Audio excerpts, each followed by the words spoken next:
Здравей и добре дошъл в серията от обучения за осъзнати родители. Ще говорим на темата за поставянето на граници и как свързващото родителство прави толкова по-ефективно и лесно това. Ще разберем как да останем центрирани и уравновесени, дори когато детето натиска всичките ни бутони. Ще научим защо е важно първо да изградим връзка и след това да поставим границите, а също и как точно се поставят тези граници, така че да получим съдействие, т.е. да се спазват. Видеята ще ти дадат отговор на въпроса какво правим, когато детето тества граници. Може ли да има дисциплина без наказание? Какво се крие зад лошото поведение на детето? И можем ли да реагираме по начин, който да ни помогне да получим неговото съдействие? Ако ти е писнало да повтаряш по 100 пъти едно и също нещо, без въобще да те чуе детето, камо ли да получиш съдействие, след това ти да се ядосваш, после да дойде и вината, попаднал си на точното място. Защото за разлика от много други програми, които дават готови решения и сценарии, моето обучение е базирано на научно доказани и работещи на практика принципи, които се препоръчват от водещи психолози и които аз лично съм тествала с моето дете и в моята практика с много родители до момента. Аз съм Цветелина Каравасилева, партньор на родители, които искат да изградят здрава връзка със своето дете.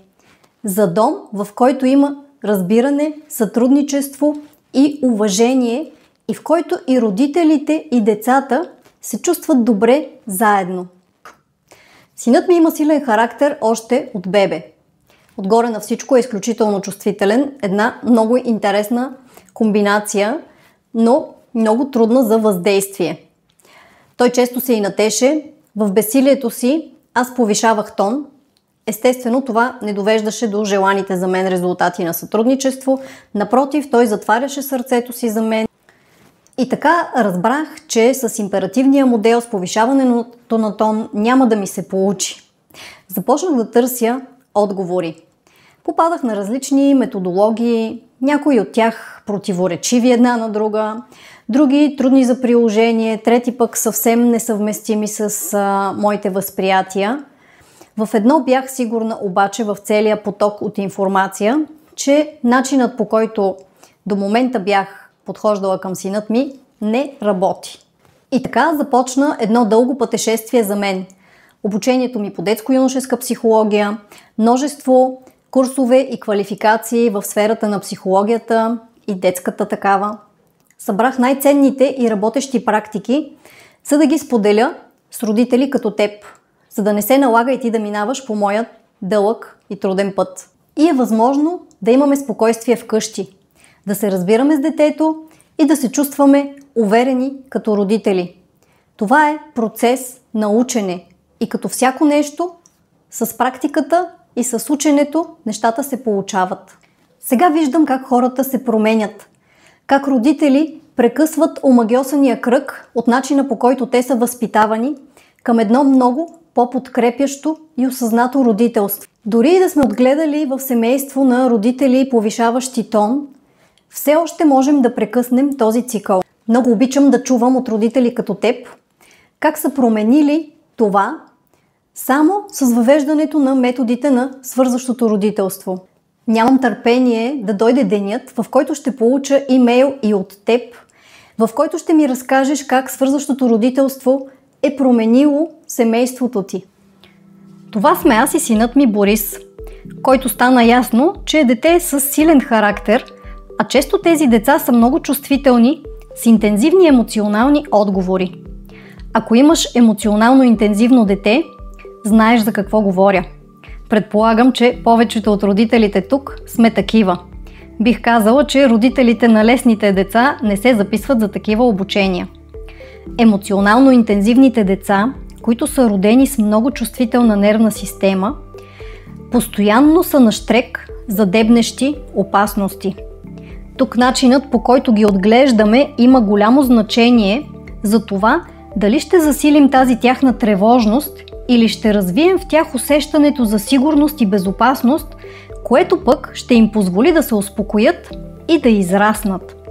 Знаем, че някои деца имат по-предизвикателно поведение, но знаем и, че можем да влияем на това с начина, по който ние се отнасяме към тях, за да се научат те да се справят с тези си интензивни емоции, докато преминават през живота. Начинът, по който отглеждаме емоционално интензивните деца, е от изключителна важност за това дали ще засилим тяхната тревожност, което ще резултира в още по-лошо поведение, или пък ще ги подкрепим, като им създадем усещане за безопасност и сигурност, и по този начин те ще могат да израснат и да преодолеят тези трудности, които и те срещат. Знам, че някои деца са с много по-предизвикателно поведение от други, но ние можем да влияем на това чрез начина, по който ние се отнасяме към тях. За да илюстрирам това за теб, ще ти разкажа една история с синът ми.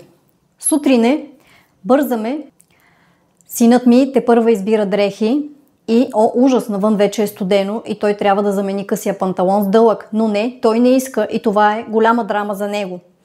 Аз вече съм изнервена, защото часовникът тик-така и ние закъсняваме. В безсилието, което чувствам, аз повишавам тон, детето свива устни и влиза автоматично в режима няма. И тогава дойде вината. Никой не заслужава да се държа така с него. Това казах и аз на детето. Извинявай, не трябваше да ти повишавам тон. Видях как раменете му се отпускат и тогава направих една много голяма грешка. Казах, но това но развали всичко. Но ти не ме слушаше. Той отново се нацупи и каза, и ти не ме слушаше. И това наистина беше така. Какво направих? Всъщност, аз съм експертът по отношенията, а развалих нещата. Това не е битка за надмощие. Това е момент, в който детето и аз можем да научим ценен урок. Преставам да гледам часовника, сядам до него и започваме да си подаваме топката в разговор.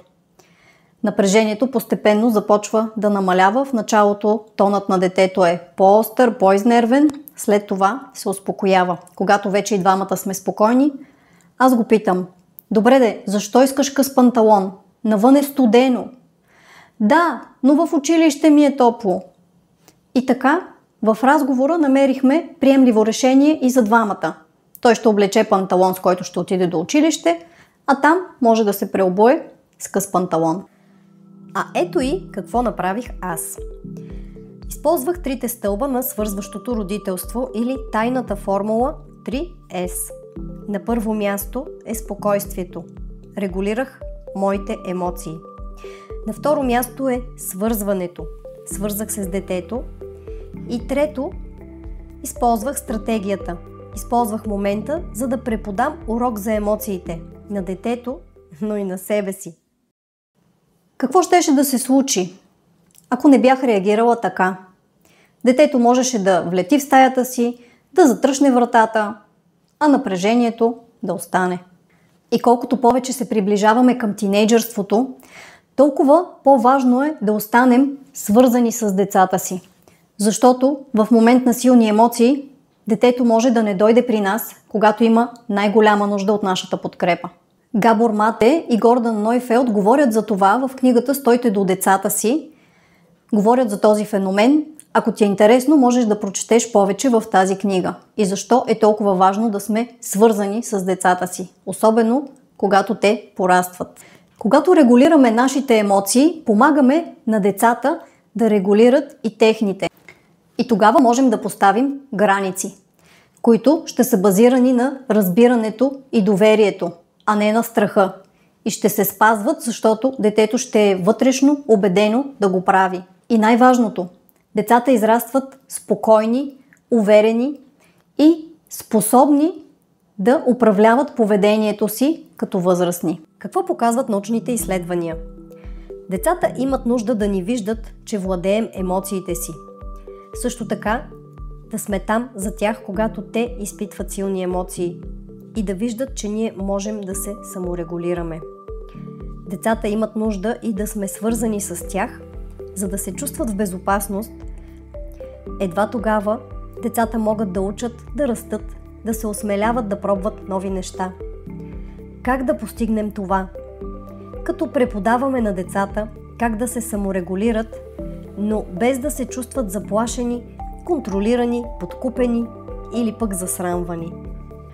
Свързващото родителство прави възможно да поставяш ефективно граници и учи децата да управляват емоциите си, да могат да се извинят, когато това е необходимо, да поемат отговорност за действията си, да се коригират, да могат да сътрудничат. А сега ще разгледаме на какво се базира свързващото родителство. Това са 3 стълба или 3S, които го подкрепят.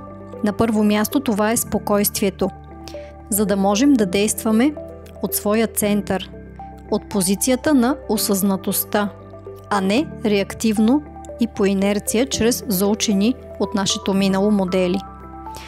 На второ място е свързването, защото само с връзка можем да получим разбиране и съдействие. И на трето място е стратегията, преподаването на умения, ценности и граници чрез учене, а не чрез страх. И така, базирано на тези 3 точки, аз ще ти помогна да се научиш да поставяш ефективно граници, които детето да спазва и да живеете хармонично в един дом, в който цари сътрудничество, разбиране и подкрепа.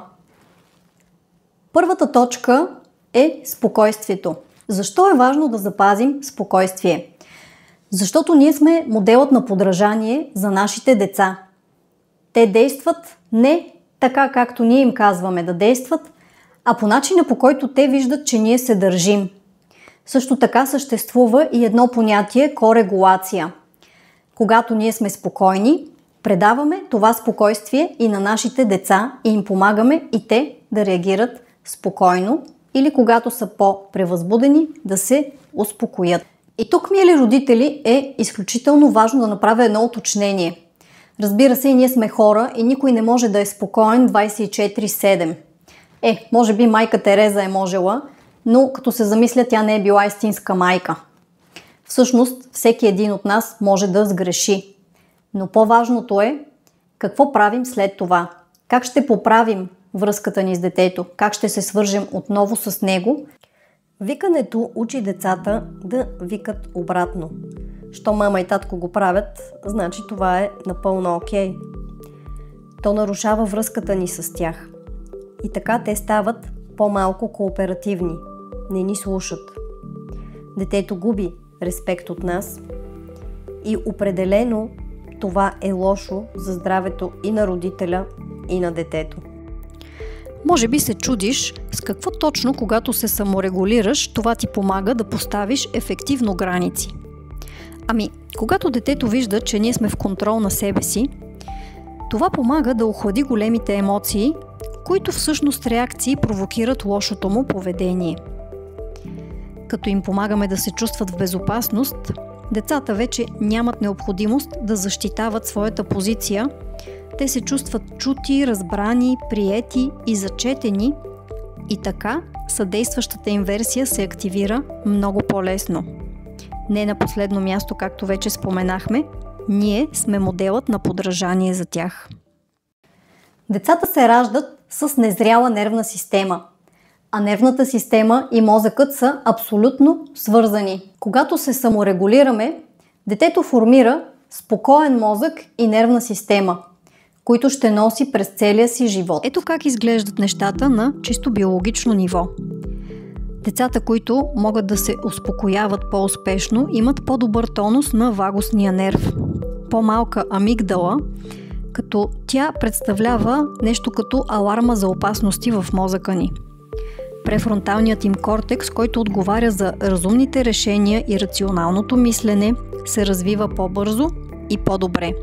Ето един пример. Ако не си науча днес, а вместо това играя повече на PlayStation-а, утре няма да съм готов за теста и ще се чувствам тъпо. Не е ли чудесно, че всъщност имаш влияние върху по-бързото съзряване на мозъка на детето, за да може то да се контролира по-добре и да прави по-добри осъзнати избори.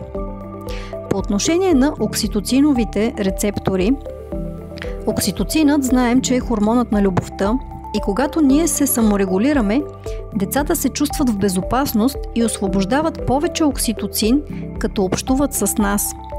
И така формират повече окситоцинови рецептори, което пък им помага да чувстват повече любов и така те изграждат биологически умението да се чувстват обичани и да изразяват любов. Какво показват последните научни изследвания за викането? Деца, на които се вика често, е по-вероятно да развият депресия, тревожност и поведенчески проблеми, включително да проявяват физическа агресия.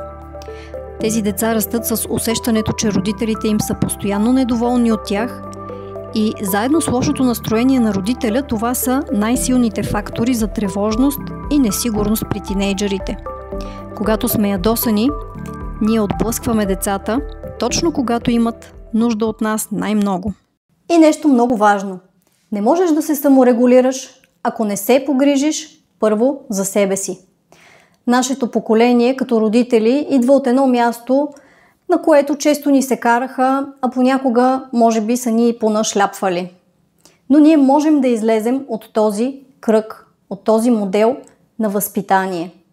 И най-важното, с което да започнем, е да се погрижим за себе си. Няма нищо лошо в това понякога да кажеш: презареждам, моля изчакай. Защото силата често се крие в паузите, каквото и да си мислиш сега.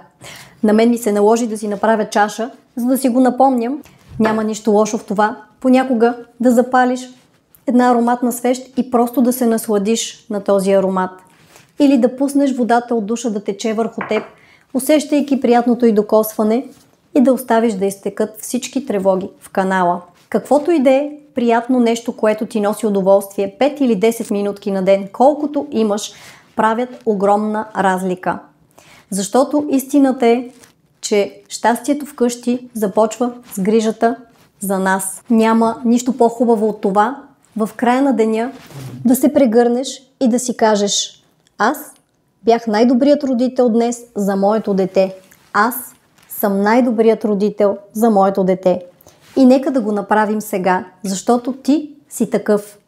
Затвори очи, прегърни се и кажи с ясен глас: аз съм най-добрият родител за моето дете.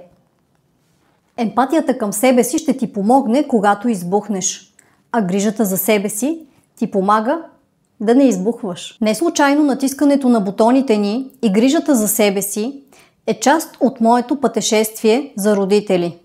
Важна част. Често родители споделят, че тези методи са много по-ефикасни от години на терапия. И така, днес неусетно разгледахме първия от трите стълба, от трите С на свързващото родителство, а именно спокойствието. Остани с мен и в следващите две видеа, в които ще разгледаме свързването и стратегията. Заедно с трите С-та, с трите стълба, ти ще изградиш един спокоен и уравновесен начин на общуване в къщи, така че да можеш да поставяш уважително граници, които да се спазват от детето. Да имаш спокоен дом, в който се чувстваш добре като родител, а детето е подкрепено по подходящ начин. А сега можеш да видиш накратко повече информация за пътешествието за родители. Ако често крещиш на детето, за да те чуе, ако то те игнорира и на ти се отказва да съдейства, чувстваш, че детето ти е експерт да те изважда от кожата ти. Представям ти пътешествието за родители. Ще знаеш как уверено да се справяш с предизвикателното му поведение, с методи, които подпомагат развитието на детето и те карат да се чувстваш горд родител. Мечтаеш детето да сътрудничи, спокойно общуване вкъщи, да си подкрепящ и удовлетворен родител. С онлайн пътешествието имаш значителни резултати за броени дни, само с 5 до 10 минутки на ден. Просто следваш 10-седмичния план. Повечето родители забелязват разликата само след първите няколко дни.